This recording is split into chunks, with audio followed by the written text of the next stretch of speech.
নমস্কার, আমি সোনু। আপনাদেরকে স্টোরি এফএম চ্যানেলে আবার স্বাগত জানাই। আমাদের লেখা একটি ছোট্ট প্রেমের গল্প আপনাদেরকে আজ শোনাব। লেখক রক্তিম ঘোষ। গল্প শেষ কথা। গল্পটি যদি ভালো লাগে অবশ্যই আমাদের চ্যানেলটিকে সাবস্ক্রাইব করবেন এবং বন্ধুদের মধ্যে অবশ্যই গল্পটি শেয়ার করবেন।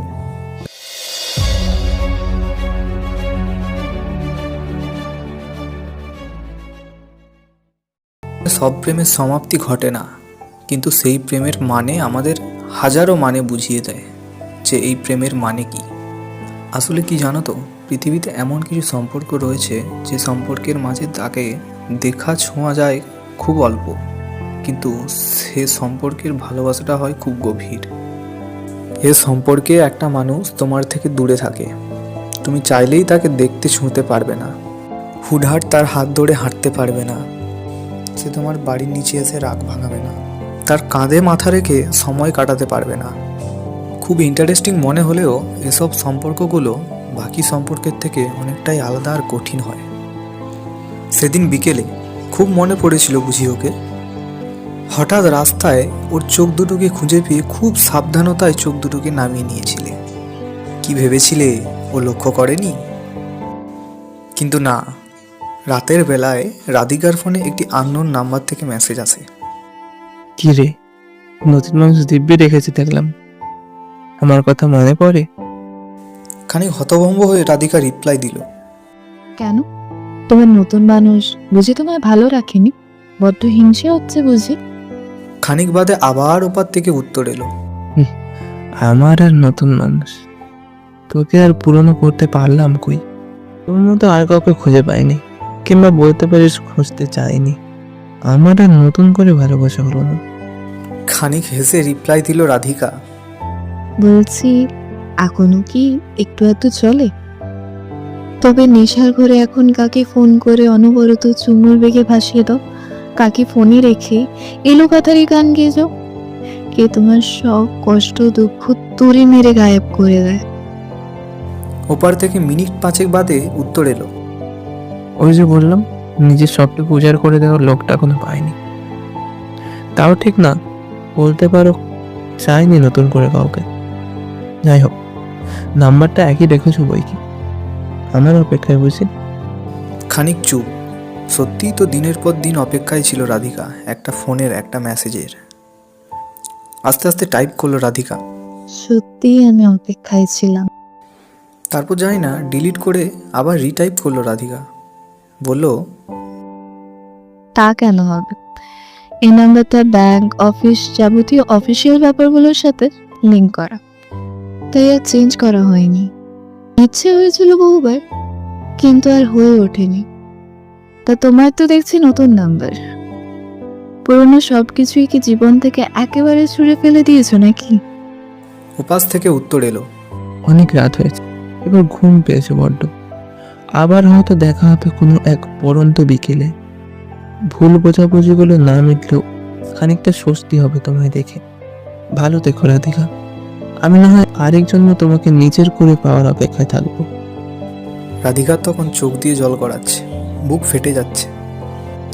তুহিনকে যেন বলতে চাইছে, আমি ভালোবাসি তুহিন, এখনো ভালোবাসি।